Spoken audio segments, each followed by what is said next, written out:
মুক্ত করে দাও পৃথিবীর পূর্ব প্রান্ত আর পশ্চিম প্রান্তের মাঝখানে তুমি যত দূরত্ব রেখেছ। সুবহানাল্লাহ পড়েন। আমার পাপগুলোকে তুমি সাদা ধবধবে ঠান্ডা বরফের পানি দিয়ে ধুয়ে মুক্ত করে দাও। ও আল্লাহ, আমারে তুমি নিষ্পাপ বানিয়ে দাও। এই নামাজের শুরুতে এই দোয়াগুলো করলে কবুল করে কে? সর্বনাল্লাহর হাবিব তাকবীরে তাহরিমে বাধার পরে সানা পড়তেন, মাঝে মাঝে পড়তেন ওয়াজহাতু ওয়াজহিয়া লিল্লাযী ফাতারাস সামাওয়াতি ওয়াল আরদা হানিফাও ওয়া মা আনা মিনাল মুশরিকিন। এখানে অনেক দোয়া পড়তেন। আল্লাহুম্মা বাঈদ বাইনি ওয়া বাইনা ফাইসি। কয়টা শর্ত মনে থাকবে? এই যারা বলেন দোয়া কবুল হয় না, দেখেন নিজেদের সাথে মিলে কিনা। এই 5টা শর্ত যদি পাওয়া যায়, মুহূর্তেই আপনার দোয়া আরশে যে নক করুক। 1 নাম্বার শর্ত আকলুল হালাল, হালাল খাওয়া। কি খাওয়া? আমরা দুইটাই খাই, হালালও খাই হারামও খাই। বেশি খাই কোনটা? হ্যাঁ, কি খান? আমি কই নাই কিছু, আপনারাই কইছাই। নিজের উত্তরে নিজে ধরা না। হারাম খেলে তো দোয়া কবুল হয় না। লা ইয়াদখুলুল জান্নাতা জাসাদুন গুযিয়া বিল হারাম। ওই দেহ কখনো জান্নাতে যায় না যে দেহ হারাম খেয়ে বর্ধিত হয়েছে। কেন দোয়া কবুল হয় না? মিলিয়ে নেন নিজের জীবনের সাথে, জাস্ট একটু মিলিয়ে নেন, খেয়াল করেন। আকলুল হালাল 1 নাম্বার শর্ত। ইউর ইনকাম শুড বি হালাল, ইউর ফুড শুড বি হালাল, ইউর ড্রিঙ্ক শুড বি হালাল, ইউর ফ্ল্যাট শুড বি হালাল, your bank balance should be হালাল। চিল্লায় বলেন ঠিক কিনা? এক লোক কাবার চারপাশে শুধু দোয়া করে, ইয়া রব, ইয়া রব, ও আমার রব, তুমি আমারে মাফ করে দাও, তুমি আমারে মাফ করে দাও। এই সাহাবীর কান্নাকাটি দেখে, এই লোকের কান্নাকাটি দেখে অন্য সাহাবারা বলল, আজকের সব সওয়াব এই লোকে নিয়ে যাবে। সব সওয়াব তো আজকে উনার। এর দোয়া কবুল। আল্লাহর হাবিব বললেন, ওয়া মাতআমুহু হারাম, ও যা খায় হারাম খায়।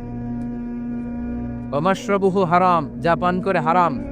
মালবাসুহু হারাম, তার ড্রেস আপ এটা হারাম টাকা থেকে আসে। ফা আন্না ইউস্তাজাবু লাহু, কেমন করে আল্লাহ ওর দোয়া কবুল করবে? আল্লাহ ঠেকা পড়ছে নাকি?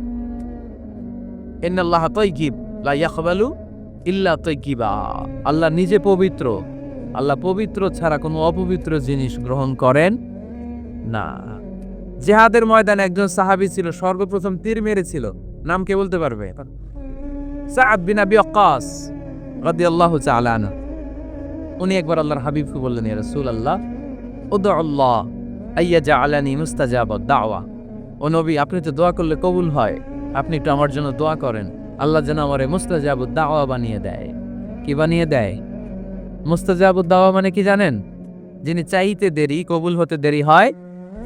আল্লাহর হাবিব বললেন, ইয়া সাআদ, হে সাআদ, আতিব মাতআমাত তাকুন মুস্তাজাবুদ দাওয়া। সাআদ, তুমি যেটা খাবে এটা হালাল খেও, হালাল খেলেই তুমি মুস্তাজাবুদ দাওয়া। সুবহানাল্লাহ পড়বেন না? আকলুল হালাল শারতুন লিকবুলিদ দুআ, দোয়া কবুলের প্রথম শর্ত। হারাম খেয়ে দোয়া করলে ওই দোয়া কখনো কবুল হবে। 2 নাম্বার শর্ত, দোয়াটা করতে হবে একজনের কাছে, তিনি কে? চাইতে হবে একজনের কাছে, তিনি কে? মসজিদে যে আল্লাহর কাছে চাইলেন, দরবারে যে বাবার কাছে চাইলেন, দোয়া কবুল কবুল হবে? হবে। চাইতে হবে একজনের কাছে, তিনি কে? অন্য কোথাও যেন আমরা না চাই। মাজারে যে যাওয়া যায় না, মাজার জিয়ারতের জন্য যাবেন, যে সালাম দিবেন, নিজের জন্য দোয়া করবেন, কবরে শুয়ে থাকা লোকটার জন্য দোয়া করবেন। ওখানে কিছু চাওয়া যাবে? চাইবেন কার কাছে? 2টা গেল শর্ত। 3 নাম্বার, ইয়াকিন থাকতে হবে যে আমার দোয়াটা কবুল হচ্ছে। যখন দোয়া করবেন আপনার এই বিশ্বাস থাকতে হবে, আমার রব আমার ফরিয়াদ শুনছে, তিনি আমার কথা শুনতে পাচ্ছে, আমি চাওয়া মাত্রই তিনি সব দিয়ে দিতে পারে, এবং আমার রব আমাকে ফিরাবে না, তিনি দিবেনই। এরকম ইয়াকিন থাকতে হবে। উদু আল্লাহ ওয়া আনতুম মুকিনুনা বিল ইজাবা, এমন ভাবে দোয়া করো যে তুমি সুনিশ্চিত এই দোয়া কবুল হবেই। এই নিশ্চয়তা নিজে নিজে নিয়ে নেবেন। আল্লাহর উপর ভরসা কম আমাদের, এই ভরসা জাগে না যারে উনি দিবেনই, নিশ্চিত আমি। আপনি নিশ্চিত হলে পেয়ে যাবেন নিশ্চিত। আপনার মধ্যে যদি সন্দেহ, হায় রে কবুল হয় না, না হয়, ওই দোয়া জীবনও কবুল হবে না। ঠিক কিনা? 4 নাম্বার শর্টকাট সালাতু আলা রাসূলিল্লাহ, আল্লাহর হাবিব সাল্লাল্লাহু আলাইহি ওয়াসাল্লামের উপর দুরূদ পড়া। কুল্লু দুআ মাহজুব মাওকুফুন বাইনাস সামাই ওয়াল আরদ, আমরা যা দোয়া করি সব আকাশ জমিনের মাঝখানে পেন্ডিং হয়ে থাকে। মা লাম ইউসাল্লা আলাইহি, আল্লাহর হাবিব বললেন যতক্ষণ না আমার উপর দরুদ শরীফ পড়া হয়। আওয়াজ করে সবাই পড়েন সাল্লাল্লাহু আলাইহি ওয়াসাল্লাম। আল্লাহর হাবিব সাল্লাল্লাহু আলাইহি সাল্লামের উপর দুরুদ না পড়লে ওই দোয়া কঠিন কালে আল্লাহ কবুল করেন। আকাশ জমিনের মাঝখানে পেন্ডিং। মেসেজ করেছেন আপনার বন্ধুকে, আপনার মোবাইলে টাকা নেই, মেসেজটা কি হয়ে থাকে? পেন্ডিং, তাই না? যখনই টাকা ঢোকাবেন সাথে সাথে সেন্ড, আপনার সব দোয়া পেন্ডিং হয়ে আছে আকাশ। আজকে দুরূদ পড়ে দিবেন, সব সেন্ড। মুআল্লাক, সব ঝুলে থাকে। মাহজুবুন মুআল্লাকুন বাইনাস সামাই ওয়াল আরদ, মনে থাকবে ভাইরা। 5 নাম্বার সর্বশেষ শর্ত হলো মুওয়াফাকাতুদ দুআ বিদ দাওয়াব। শুধু দোয়ায় কাজ হয় না, দোয়ার সাথে মাঝে মাঝে দাওয়ারও দরকার আছে না নাই? দোয়াও লাগবে, দাওয়াও লাগবে, ঠিক কিনা? আপনার ছেলের জন্য আপনি দোয়া চাইতে আসলেন, হুজুর দোয়া করেন। অনেকে কলম নিয়ে আসে আমাদের কাছে, কলম। আমি ভাবছি আমারে গিফট করবে, পরে কয় না গিফট না, ফু দিয়া দেন। ফু দিয়ে দেন কেন? আমার ছেলের পরীক্ষা, আপনার ফু পাইলে গোল্ডেন এ প্লাস। আমি কি সর্বনাশ, লেখাপড়া না করলে ডবল জিরো পাবে। দোয়ায় কাজ হবে না, আগে পড়াশোনা করতে হবে, তারপরে দোয়ায় কাজ হবে, ঠিক কিনা? দোয়াটা ভ্যালিউ অ্যাড করে, ইট অ্যাডেড দ্য ভ্যালিউ। কিন্তু আগে লাগবে লেখাপড়া, আগে লেখাপড়া। অসুস্থ হয়েছেন, খালি দোয়া চাইতেছেন। চিকিৎসা নেয়া বড় সুন্নাহ। আল্লাহর হাবিব সাল্লাল্লাহু আলাইহি ওয়াসাল্লাম অসুস্থ হলে চিকিৎসা নিতেন, সুবহানাল্লাহ পড়ে। দোয়ার সাথে দেওয়া লাগবে। এক ছেলে পীর সাহেব হুজুরের কাছে দোয়া চাচ্ছে, হুজুর আমার সন্তান নাই, আল্লাহ যেন একটা ছেলে দেয়, দোয়া করেন। হুজুর দোয়া করছে, ছেলে হয় নাই। পরের বছর আবার দোয়া, হুজুর দোয়া করেন আল্লাহ যেন ছেলে দেয়, ছেলে হয় নাই। তৃতীয় বছর আইসা বলে, হুজুর দোয়া করেন, ছেলে হয় নাই। পীর সাহেব হুজুর মনে মনে কয় ঘটনা কি, ওর ছেলে হয় না কেন? জিজ্ঞেস করলো, বাবা তুমি কি বিয়ে করছো? কয় না, বিয়া তো করি নাই।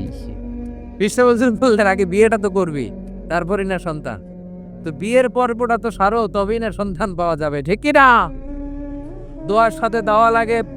আল্লাহর হাবিব সাল্লাল্লাহু আলাইহি ওয়াসাল্লামের আঙ্গুলে একবার বিচ্ছু পোকা কামড় দিল, প্রচন্ড ব্যথায় বিশ্বনবী কাতরাচ্ছেন, রেগে গেলেন আর বললেন, ও বিচ্ছু, মানুষও চিনোস না, নবীও চিনোস না, কোথায় কামড় দিবি, জায়গা পেলি না। কিন্তু বিশ্বনবী ব্যথা পাচ্ছেন। আম্মাজান আয়েশাকে বললেন রাদিয়াল্লাহু তাআলা আনহাকে বললেন, লবণের পানি নিয়ে আসো, গরম দাও, ঢালো। উনি আরাম পাচ্ছেন আর সূরা ইখলাস করে ফু দিতে লাগলেন, ফাতিহা পড়ে ফু দিতে লাগলেন। গরম পানি ঢালা শেষ, ফু দেওয়া শেষ, আঙ্গুলের ব্যথাও। দেখছেন কি কম্বিনেশন? দোয়াও লাগে, সাথে সাথে কি লাগে? দাওয়াও লাগে। দোয়া আর দাওয়া দুইটার সমন্বয়ে আপনাকে সফলতা দিবে কে? সফলতা একজনই দেয়, তার নাম জোরে বলতে হবে, তিনি কে? ব্যবসা যদি মন্দা থাকে, ব্যবসায় সফল হতে চান, সফলতা এনে দিবে কে? বিসিএস পরীক্ষা দিচ্ছেন, রিটেনে পাশ করেন না, পাশ করায় দিবে কে? বিয়ের ব্যবস্থা হচ্ছে না, ব্যবস্থা করে দিতে পারে কে? পাসপোর্ট জমা দেয়া, হুজুর ভিসা লাগে না, হুজুর কিচ্ছু করতে পারবে না, করতে পারে একজন, চিল্লায় বলেন তিনি কে?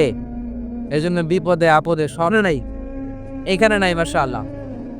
এই কৃপণ লোক যদি থাকে, আপনার অনুমতি ছাড়াও ভাবি আপনার পকেট থেকে টাকা নিতে পারবে। আজকে সব গোমর ফাঁস করে দিলাম। কৃপণ যারা, তাদের পারমিশন ছাড়া পকেট থেকে, আলমারি থেকে টাকা নিয়ে যতটুকু দরকার ফ্যামিলির ততটুকু খরচ করা যাবে, অতিরিক্ত খরচ করা যাবে না। 6 নাম্বার দায়িত্ব হচ্ছে ছেলে মেয়েদেরকে দেখাশোনা করা, ছেলে মেয়েদেরকে বুকের দুধ খাওয়ানো। অনেক মা আছে ছেলে মেয়েদেরকে বুকের দুধ খাওয়াতে চায় না, আছে না নাই? হ্যাঁ, ডানু খাওয়ায়, ডানু। আর কি খাওয়ায়? হ্যাঁ, মিল্ক মিটা, আর নিডো, নেসলে, সিরেলাক, আর হ্যাঁ বায়োমিল। মাশাআল্লাহ, অনেক নাম জানেন তো আপনারা। তো মেডিকেয়ার,